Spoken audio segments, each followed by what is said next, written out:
계속 보겠습니다. 네. 다윗이 이제 아말렉과 싸우고요. 오히려 잃었던 거를 되찾은 것뿐만 아니라 더 많은 전리품을 가지고 이제 돌아오게 됐어요. 새롭게 얻은 전리품들. 그런데 그거를 다윗이 혼자 가지지 않았습니다. 독식하지 않았어요. 사무엘상 30장 보고 계시는데요. 21절부터 25절까지 읽어볼게요. 그러고 나서 다윗은 너무 지쳐서 따라갈 수 없어 부솔 골짜기에 남아있던 200명의 군사들에게로 돌아왔습니다. 그들은 다윗과 그와 함께 있던 사람들을 맞으러 나왔고 다윗은 백성들에게 다가와 인사했습니다. 그러나 다윗과 함께 갔던 사람들 가운데 악하고 야비한 사람들이 말했습니다. 저들은 우리와 함께 가지 않았기 때문에 우리가 되찾은 이 빼앗은 물건들을 나눠줄 수 없다. 그냥 자기 아내와 아이들만 데리고 돌아가게 하여라. 그러나 다윗이 대답했습니다. 내 형제들아, 그렇지 않다. 여호와께서 우리를 보호하셔서 우리를 치러 온 군대를 우리 손에 넘겨주셨다. 그러므로 이 모든 것은 여호와께서 주신 것이니 그렇게 생각하면 안 된다. 너희가 하는 말을 누가 듣겠느냐? 싸움에 나갔던 사람의 몫이 있듯이 남아서 물건을 지키던 사람도 그 몫이 있는 것이니 모두가 똑같이 나눠야 한다. 다윗은 그날부터 지금까지 이것을 이스라엘의 규례와 법도로 삼았습니다. 다윗은 뒤쪽에 남겨져 있었던 그 부솔신에 남겨두었던 그 200명에게도 아말렉까지 쳐들어갔던 사람들과 똑같이 전리품을 나눠줬다는 거예요. 전쟁에 직접 참여한 사람들이나 후방에 머물러 있었던 사람들이나 동일하게 전리품을 분배받아야 된다고 했던 이 다윗의 말이 후대 이스라엘의 전리품 분배 정책으로 자리 잡았다는 거예요. 이런 다윗의 판단에 대해서 어떻게 생각하세요? 전선에 나가서 싸운 사람과 뒤쪽에서 짐을 지키고 있었던 사람들에게 전리품을 똑같이 나눠줘야 한다고 판단한 다윗의 생각이 어떻습니까? 좋습니까? 정말로 그럴까요? 예. 지쳐서 후방에 남아 물건을 지키던 사람들과 전선에 나가 치열하게 싸움한 사람들, 이들에게 전리품을 똑같이 나누는 것이 맞는가? 차등을 두는 것이 맞는가? 이 성경 말씀은 분명히 이제 다윗의 의견을 지지하고 있는데요. 다윗이 옳다는 거예요. 근데 이 다윗의 부하들 사이에도 다윗과 다른 생각을 하고 있는 사람들이 많이 있었지만은 지금 이 시대에도 심지어 교회 내에서도 다윗과 다른 생각을 가지고 있는 분들이 있는 것 같아요. 다윗이 왜 이런 판단을 했을까요? 사실 전선에서 목숨을 걸고 싸운 사람들에게 좀 더 주기로 하는 것도 일견 합리적인 판단처럼 보이기도 하는데 다윗은 아니래요. 다 똑같이 나눠야 된다는 거예요. 그 이유는 그 23절에 답이 있습니다. 23절에 보시면요. 여호와께서 우리를 보호하셔서 우리를 치러 온 군대를 우리 손에 넘겨주셨다. 그러므로 이 모든 것은 여호와께서 주신 것이니 그렇게 생각하면 안 된다고 했잖아요. 전쟁은 하나님께 속한 것이고 전리품도 하나님께서 주신 것이라는 그런 고백인데요. 그러니까 어떤 게 하나님께서 주신 것이라는 인식이 있게 되면 사람은 그걸요 자기도 모르게 자연스럽게 나누게 돼요. 그러니까 내가 마음을 좀 곱게 먹어야지 이래가지고 도덕성과 윤리의식을 함양시켜서 선행을 하게 되는 게 아니라 이게 하나님께서 주신 것이라는 인식을 가지고 있게 되면 자기도 모르게 자연스럽게 나누게 된다고요.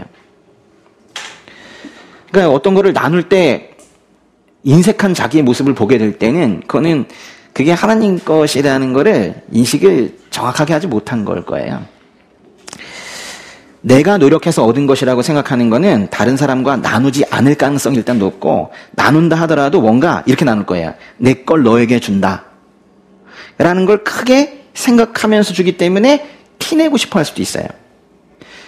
이런 걸 이제 뭐라고 하냐면 인본주의적 가치관에서의 나눔인 거예요. 인본주의적 가치관에서의 나눔은 이런 거예요. 그런데 신본주의적, 즉 하나님 중심적 사고에서의 나눔은 하나님께서 모든 것을 우리에게 주셨다. 이런 인식에서 시작이 되기 때문에 그 물질을 얻는데, 그 물질을 획득하는데 누가 얼마나 기여했는가 그런 걸 따지지 않고 우리 공동체에 그걸 주셨다면 누가 그걸 얻는데 얼만큼 일을 했고 더 시간을 투자했고 그런 거 따지지 않는단 말이에요. 그냥 자연스럽게 나누게 되는 거예요.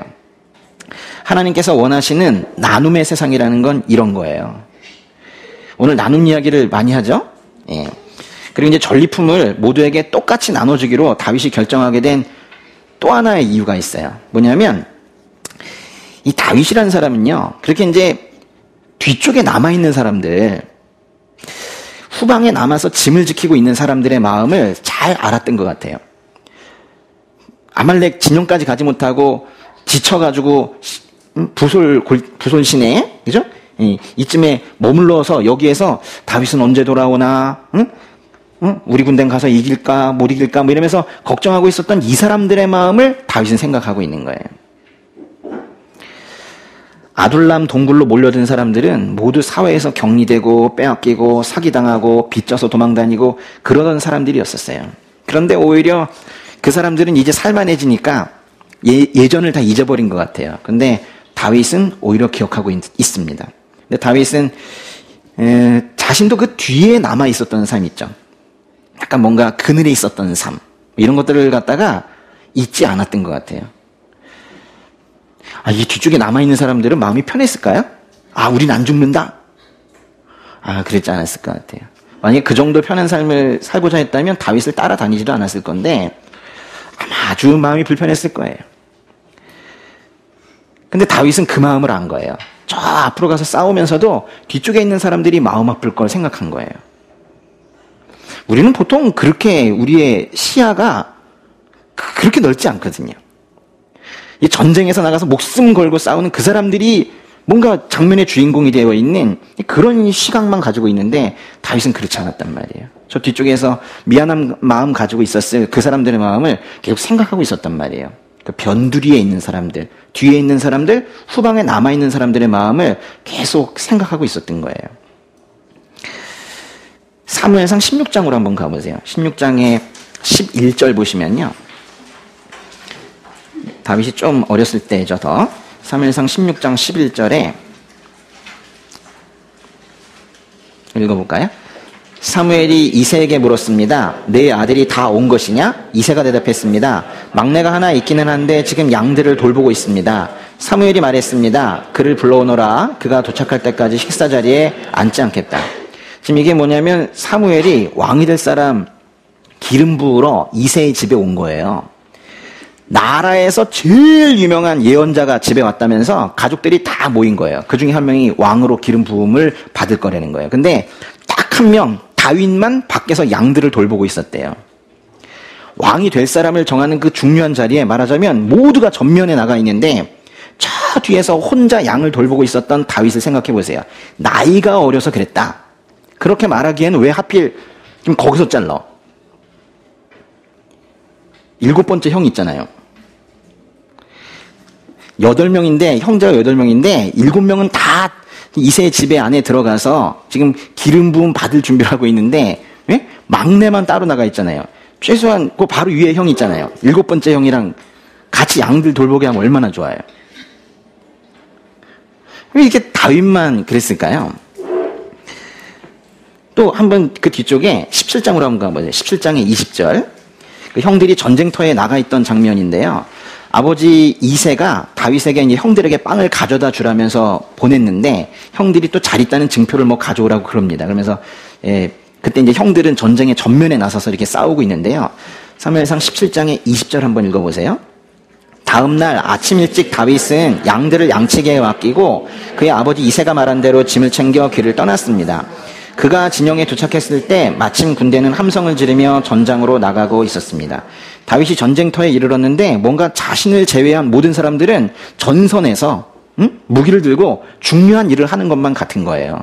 함성을 지르면서 전쟁터로 쭉 나가고 있는데 그때 다윗의 모습은 어땠을까요? 아버지가 갖다 주라고 하는 빵과 치즈를 들고 보자기 싸가지고 이러고 가고 있는, 모든 사람이 뭔가 중요한 일을 하고 있는 것 같은데 자기만 뭔가 별거 아닌 것 같은 그런 일을 하고 있는 그런 모습이었을 것 같아요. 21절과 22절도 읽어보세요. 이스라엘과 블레셋 사람들은 전열을 갖추고 서로 맞서고 있었습니다.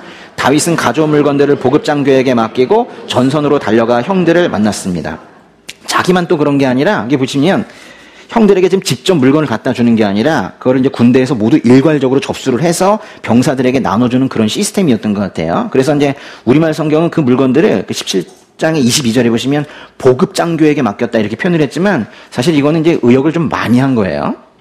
그래서 이제 조금 오래된 번역들은 대부분 이제 뭐 짐 지키는 자에게 맡겼다 그래요. 그리고 최근 번역들은 보급장교라고 한 데들도 있고, 뭐 군수품 담당자, 뭐 짐 맡은 감시병, 뭐 이런 식으로 번역을 하기도 하고 그렇습니다.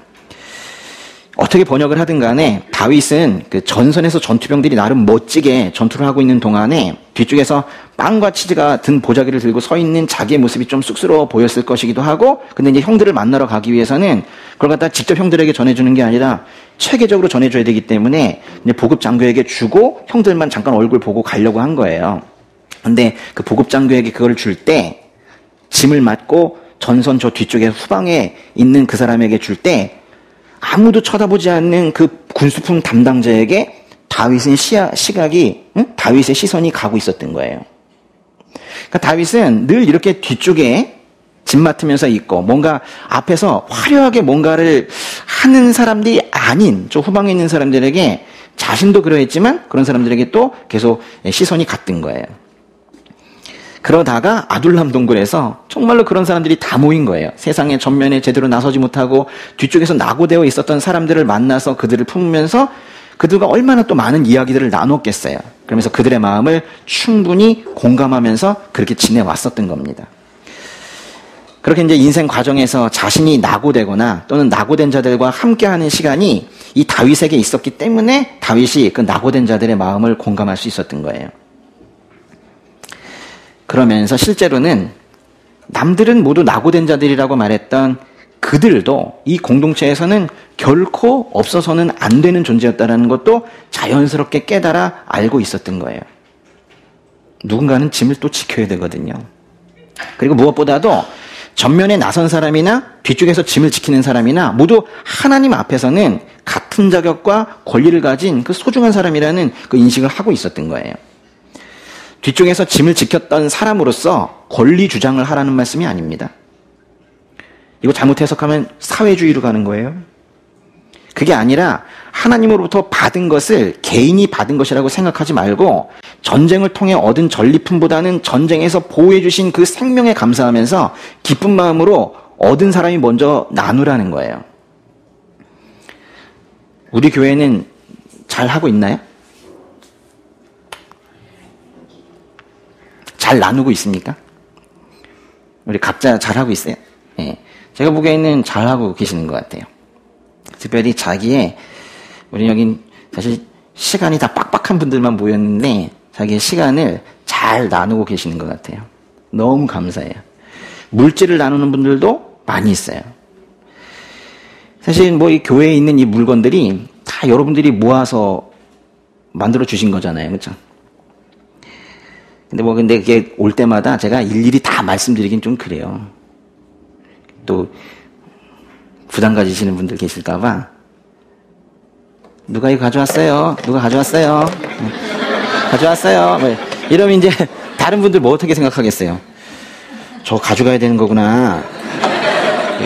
그래서 사실 너무너무 감사해서 개인적으로는 제가 감사하다고 말씀을 드리는데 사실 제가 말씀은 다 못 드리고 있어요.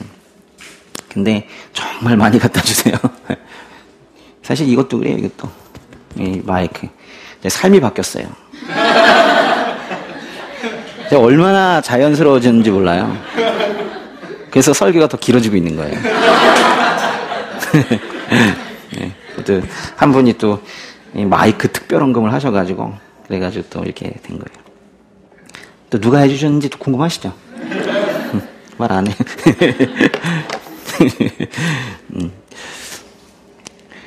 교회가 그런 거예요. 그러니까 교회가 나누고 또 나누고 하면서 그 안에서 하다 보면 사실 완전히 균등하게 나눠지진 않아요. 여기서 나눈다는 것은 사람들이 생각하는 누구에게 100g, 100g, 100g 그런 완전 절대적 균등을 말하는 게 아니에요. 그게 아니라 없는 사람들한테는 조금 더 주기도 하는 거예요. 그리고 좀 여유 있는 사람들은 좀 덜 갖기도 하고 이렇게 나누는 거예요. 그렇다고 해서 이걸 갖다가 기계적으로 나누라는 그런 의미도 또 아닌 거예요. 그러니까 뭔 뜻이에요? 결국에는 이 안에서 결핍되는 사람이 있어서는 안 되는 거예요. 교회라는 것이 하나님의 풍성함으로 만들어진 곳인데 그 안에서 배고른 사람이 있다는 건 말이 안 된다는 거예요. 11조를 왜 냅니까? 구약 성경의 11조의 가장 중요한 목적이 뭐예요? 그거 다른 게 아니라 그 11조 가져와서 여기서 다 먹고 마시라는 거거든요. 여기 있는 사람들 한 명도 가난해서 못 먹는 일 없도록 그렇게 하라는 게 이제 11조의 이유거든요. 누군가가 좀 이렇게 힘들어 보이시면 좀 잘 도와주고 그러세요. 그리고 누가 도와주면 좀 잘 받으세요. 네? 우리는 잘 받아야 돼. 그래가지고 빨리 살아나가지고 자기가 또 이렇게 또 베풀기도 하고 뭐 그래야지 괜찮다니까요. 그럴 필요 없어요. 네. 네. 저도 잘 받아요. 그러니까 잘 받으시고 그만큼 더 베푸시고 그랬으면 좋겠어요. 예. 근데 다윗이요. 근데 지금 내부적으로만 그렇게 하는 게 아니라 한 걸음 더 나아가서 전리품을 또 누구에게 나눠주는지 보세요. 그 26절부터 마지막까지 읽어보시면 되겠다. 그렇죠? 26절부터 31절 시작. 다윗이 시글락에 도착하자 빼앗은 물건을 친구들인 유다의 장로들에게 조금씩 보내며 말했습니다. 여호와의 원수들에게서 빼앗은 물건들을 여러분에게 선물로 보냅니다. 다윗은 또한 베델에 있는 사람들, 남방 라못에 있는 사람들, 얏딜에 있는 사람들, 아로엘에 있는 사람들, 신못에 있는 사람들, 에스드모아에 있는 사람들, 나갈에 있는 사람들, 여라무엘 사람들의 성에 있는 사람들, 겐 사람들의 성에 있는 사람들, 홀마에 있는 사람들, 고라산에 있는 사람들, 아닥에 있는 사람들, 헤브론에 있는 사람들, 다윗과 그의 군사들이 다녀갔던 다른 모든 곳에 있는 사람들에게도 선물을 보냈습니다. 다윗은 전리품을 전 지역에 있는 유다 장로들에게 보내고 또 자신의 군대와 조금이라도 교류가 있었다면 그 각각의 지역에 있는 지도자들에게도 선물을 보냈어요. 이건 사실 생각이 없으면 못하거든요. 보내겠다는 마음이 있으니까 하는 거예요. 이야기를 통해서 아주 간단한 삶의 방식, 제목이 라이프 스타일 아닙니까? 그렇죠? 예, 아주 간단한 즉 소박한 라이프 스타일 하나를 배울 수 있어요. 바로 선물하기입니다. 선물하기. 선물하기는 습관이 되지 않으면 할 수가 없어요. 선물을 많이 하도록 하세요. 예? 늘 베푸며 사시기 바랍니다. 그리고 많이 받으실 수 있기를 바라요. 근데 이렇게 많이 나눌 수 있는 걸 보면은 이번 전쟁에서 다윗이 전리품을 좀 많이 얻기는 한 것 같아요. 그래서 베델에 있는 사람들부터 시작해서 남방 라몬 얏딜 아로에 있는 사람들에서 31절에 보면 헤브론에 있는 사람들에게까지 참 여러 군데 선물을 보냈네요. 여기 지금 지역 이름이 몇 개 나와 있어요. 다 일령 집사님을 쳐다보고 있는 것 같아요. 몇 개 나와 있어요? 예, 13개입니다. 13개. 베델, 라못, 얏딜, 아로엘, 신못, 에스드모아, 라갈, 여라무엘, 겐, 홀마, 고라산, 아닥, 헤브론 13개예요. 그러니까 베델부터 아닥까지 12지역을 말하고 나서 13번째로 뭘 말하고 있어요? 헤브론을 말하고 마치고 있는데요. 헤브론은 앞에 그 12지역과 구별되어서 앞으로 큰 의미를 가지게 됩니다. 사무엘 하로 잠깐 가보세요. 사무엘하의 2장. 헤브론이 여기 등장하는데요. 사무엘하 2장의 1절 읽어보세요. 시작. 그 후에 다윗이 여호와께 여쭈었습니다. 제가 유다의 성읍으로 올라가도 되겠습니까? 여호와께서 말씀하셨습니다. 올라가라. 다윗이 다시 여쭈었습니다. 어디로 올라가야겠습니까? 여호와께서 대답하셨습니다. 헤브론으로 가라. 사울과 요나단이 죽은 후에 다윗이 바로 이스라엘 땅으로 들어가도 되는지 지금 여쭤보고 있는 거거든요. 그랬더니 하나님께서 그래 이스라엘로 다시 돌아가라. 사울이 죽었다 하시면서 예, 어디로 가라고 하셨나요? 헤브론으로 가라고 했어요. 헤브론으로. 근데 거기 그 2장에요. 사무엘하 2장에 3절 4절도 한번 읽어보세요. 다윗은 그와 함께 있던 부하들도 그들의 가족들과 함께 가서 헤브론의 여러 성들에 정착하게 했습니다. 그때 유다 사람들이 와서 거기서 다윗에게 기름 붓고 그를 유다의 집을 다스릴 왕으로 삼았습니다. 까지 한번 읽어볼까요? 다윗이 왕으로 취임하는 장소가 헤브론이네요. 다윗은 헤브론에서 자신이 왕이 될 줄 몰랐어요. 그건 나중에 얘기해요. 그러나 하나님께서 다윗에게 유다의 13 성읍에 13 지역에 선물을 보내게 하셨고 그중 마지막에 언급된 이 헤브론에서 다윗이 나중에 정착하고 또 왕이 되기에 무리가 없도록 미리미리 그들의 마음도 살 수 있도록 환경을 다 만들어 놓으신 거예요. 우리의 수는 짧고 우리의 시야는 좁지만은 하나님께서는 참으로 한 번에 많은 일을 하시는 것 같아요.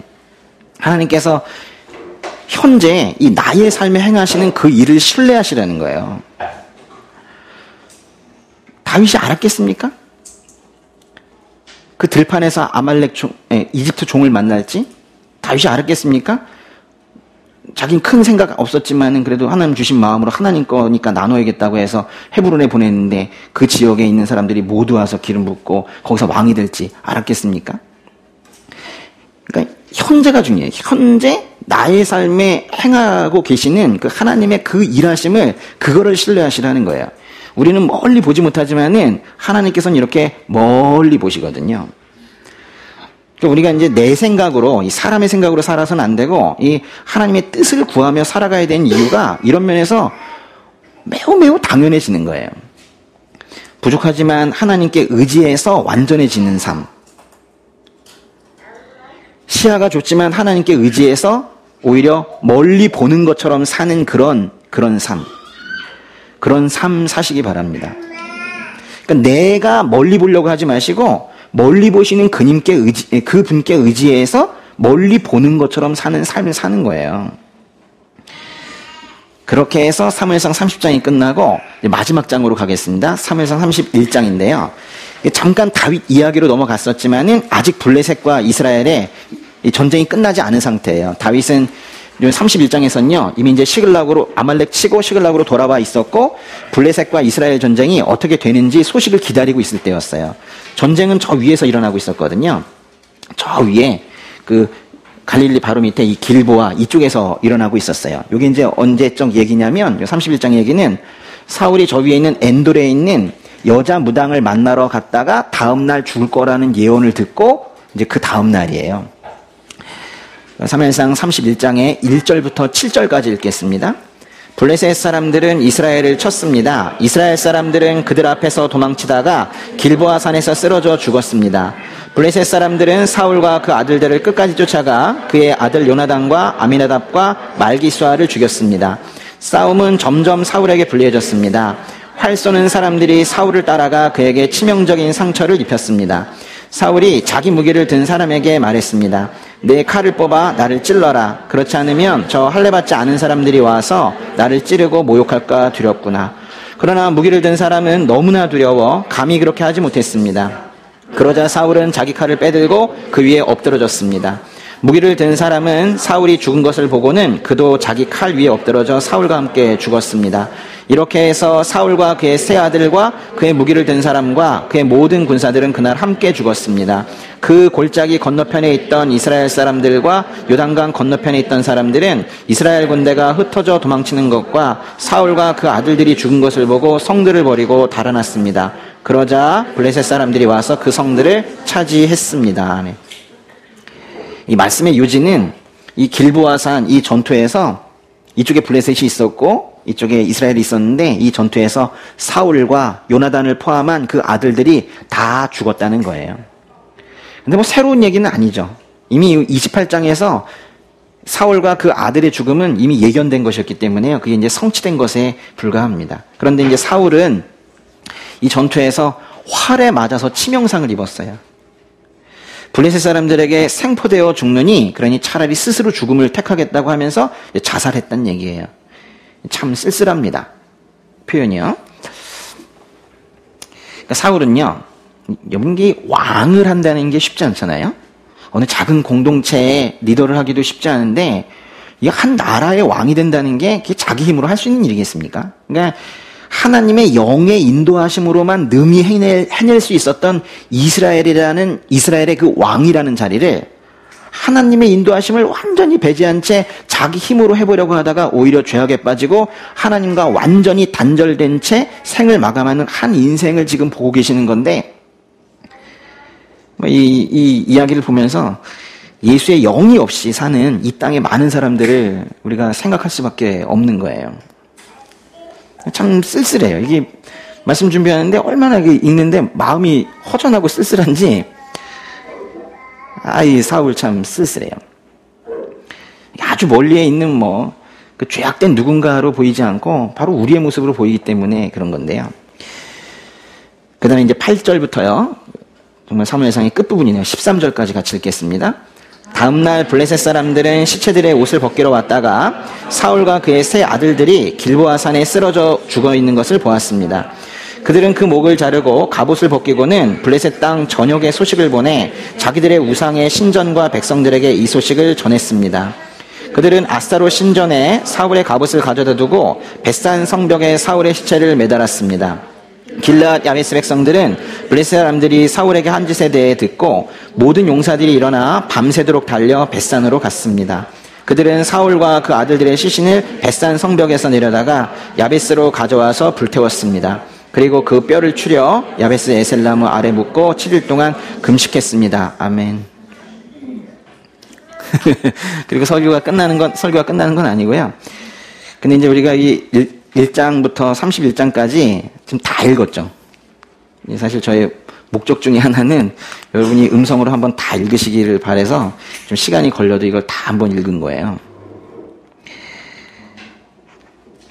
제가 사무엘상 우리 한 부분을 이만큼 잡아봤더니 성경이 상당 부분이더라고요. 장이 꽤 돼요. 예.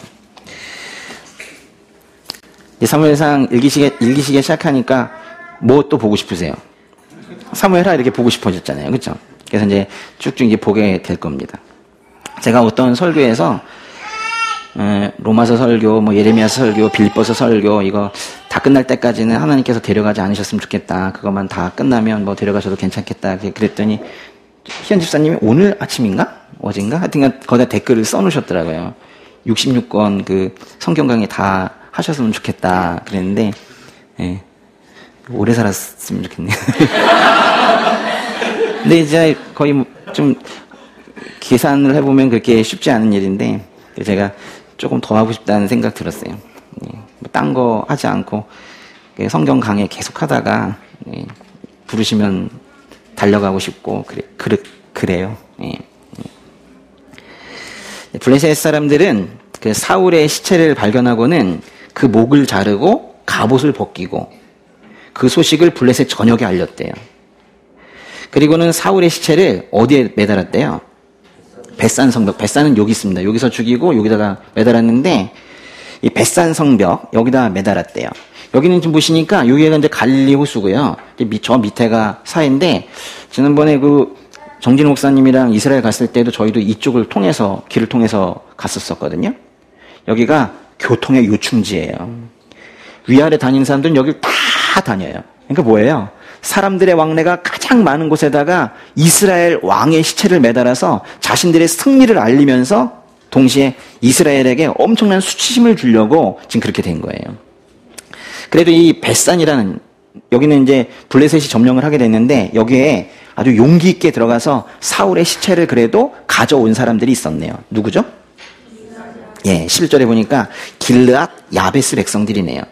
길르앗 야베스 사람들이 사울의 죽음의 소식을 듣고 밤새도록 달려갔대요. 밤새도록 달려가서 벳산으로 가서 그 시신을 내려다가 야베스로 다시 가져와서 야베스는 이쪽에 있거든요. 예, 길르앗 이쪽에 있는데 이쪽으로 가져와서 화장을 하고 뼈를 추려서 야베스 에셀나무 아래 묻고 7일 동안 금식을 했다라고 이제 사무엘상이 끝나고 있어요.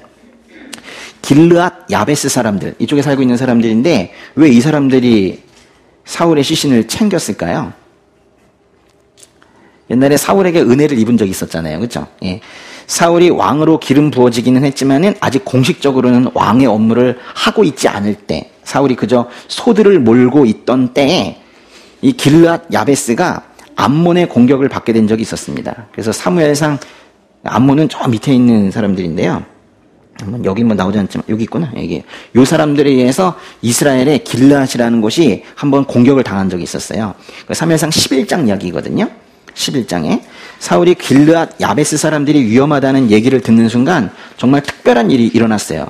왕으로 기름 부어지기는 했지만은 아직은 그냥 하고 있던 농사일을 계속하고 있었던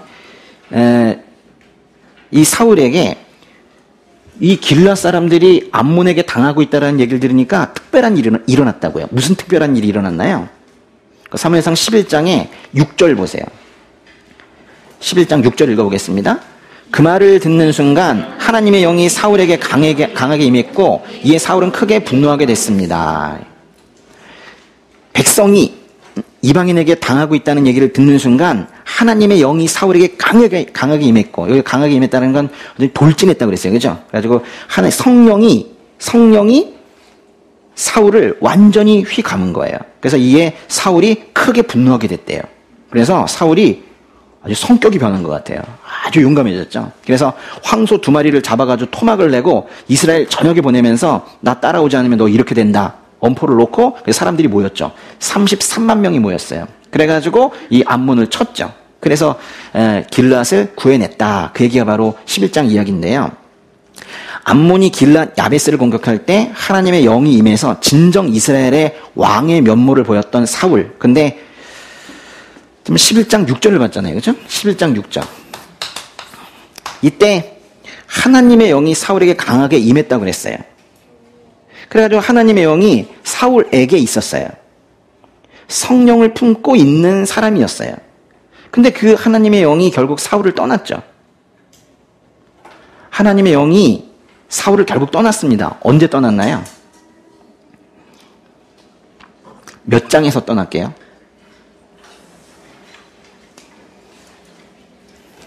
이런 질문을 할 줄 몰랐죠? 마지막 시간이니까. 16장 14절 보세요. 16장 14절 같이 읽어보겠습니다. 여호와의 영이 사울에게서 떠났고 여호와께서 보내신 악한 영이 사울을 괴롭혔습니다. 11장 6절에서 하나님의 영이 사울에게 강하게 돌진해서 성령 받은 사람처럼 되었는데 16장 14절에서 하나님의 영이 사울을 떠났대요. 그리고 지금 보신 사무엘상 31장에서 그 목이 잘리는 그렇게 비참한 최후를 맞게 된 거예요. 길앗 야베스 사람들은 그래도 사울 편이었구나, 그들의 시신을 챙기는구나 뭐 이래가지고 아무리 이 장면을 미화하고 위로해 보려고 해도 위로가 되지 않습니다. 사울의 이 쓸쓸한 죽음은 사무엘상을 힘차게 읽어왔던 우리를 뭐 잠깐 좀 멍하게 만드는 것 같아요. 아무리 사울이지만 이게 뭡니까 이게. 사무엘상 11장에서 하나님의 영이 강하게 임했지만 사무엘상 16장에서 하나님의 영이 사울을 떠났습니다. 지난주에 아내가 묻더라고요. 그러면 사울은 지옥 갔어? 딱 이렇게 물었어요. 네. 그러면 사울은 지옥 갔어? 그래서 제가 뭐라고 그랬냐면 그건 우리가 판단할 문제가 아니지. 사실 구원의 문제는 이것이 가장 정확한 답이에요. 이러이러하니까 저 사람 지옥 갔어가 아니에요. 그거는 우리 영역이 아니지. 그건 우리가 판단할 문제는 아니에요. 그렇게 대답을 하면서도 제가 뒤에다 이렇게 말을 붙였어요. 그렇지만 지옥 갔을 가능성은 높은 것 같다. 그렇게 말을 했어요. 그러면 사울이 지옥 갔을 가능성이 높은 이유는 뭘까요? 사울이 하나님 말을 잘 안 들었기 때문에? 그럼 우리는 어떡합니까? 그럼 사울이 지옥 갔을 가능성이 높은 이유가 하나님께서 사랑하시는 다윗을 미워했기 때문에? 하나님께서 사랑하는 사람을 미워했기 때문에? 그럼 우리는 어떡합니까? 하나님께서 사랑하는 사람을 막 미워하고 있는데. 사울이 자살을 했기 때문일까요? 이것도 쉽게 판단할 문제는 아닌 것 같아요. 이미 치명상을 입어서 가만히 놓아두면 죽을 상황이었거든요. 그래도 스스로 목숨을 끊어서는 안 됩니다. 생명을 주시는 분도 취하시는 분도 하나님이시지 사람이 생명을 취해서는 안 되는 거예요. 그런데도 이런 문제들에도 불구하고 제가 이제 사울이 지옥에 갔을 가능성이 높다고 아내에게 답을 한 이유는 사실 단순한데요. 이거예요. 사울에게서 하나님의 영이 떠나갔기 때문이에요. 하나님의 영, 성령이 이 안에 있는 사람은 마치 이런 거예요. 큰 풍선을 이 안에 품고 있는 것 같은 거예요. 그 사람이 저 시꺼먼 물에 빠진다고 해도 가라앉지 않습니다. 풍선을 이 안에 품고 있는 사람은 자기가 물속으로 들어가려고 해도 그 죽음의 물속으로 들어가려고 해도 절대로 잠길 수가 없어요. 오히려 그 풍선 안에 헬륨가스 같은 거 들어있으면 그 풍선을 이 안에 품고 있는 사람은 그 죽음의 물을 벗어나서 높이 떠오르겠죠. 높이 올라가서 하나님 품에 안기게 될 겁니다. 11장에서 성령을 받았다가 16장에서 성령을 잃게 된 사울. 이 슬픈 인생의 예시는 이제 다시는 일어나지 않습니다. 예수의 영, 즉 성령이 우리 안에 내주하신다면 그 영은 떠나지 않습니다. 교회를 나왔다고 해서 성령이 내주하시는 건 아닙니다. 그래서 교회를 나오다가 교회를 안 나올 수는 있어요. 그렇지만 성령의 임재 안에 살다가 성령을 잃어버리는 일은 없어요. 우리가 성령 받은 진짜 믿는 사람이냐 아니냐가 중요한 거지, 이 안에 만약 성령님께서 계시다면 그 성령님이 떠나시는 일은 결코 없습니다. 하나님을 떠나는 사람들은 성령이 그 안에 처음부터 없었던 것이지 하나님의 영은 오시면 절대로 떠나지 않아요. 우리 안에 성령이 계시면 우리는 우리의 부족함이나 연약함 이런 것들 때문에 우리를 떠나시지 않을까 걱정할 수 있겠지만 그렇지 않습니다. 그런 것과 별개로 하나님과 우리는 끊어질 수가 없어요. 로마서 8장 끝에 암송하고 계신 분들 있죠. 8장 끝에서 두 번째 줄부터 나는 확신합니다. 그 다음에 뭐예요?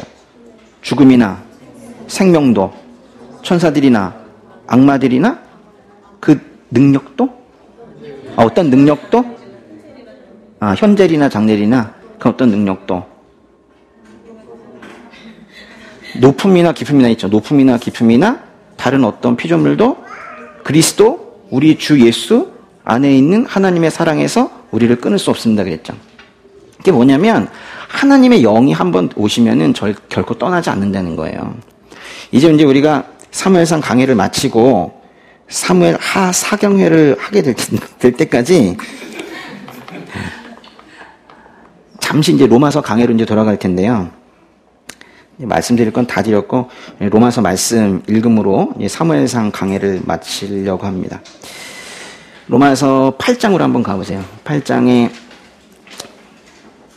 9절에서 11절. 로마서 8장의 9절에서 11절. 찾으셨나요? 예. 시작. 그러나 하나님의 영이 여러분 안에 거하시면 여러분은 육신에 있지 않고 성령 안에 있습니다.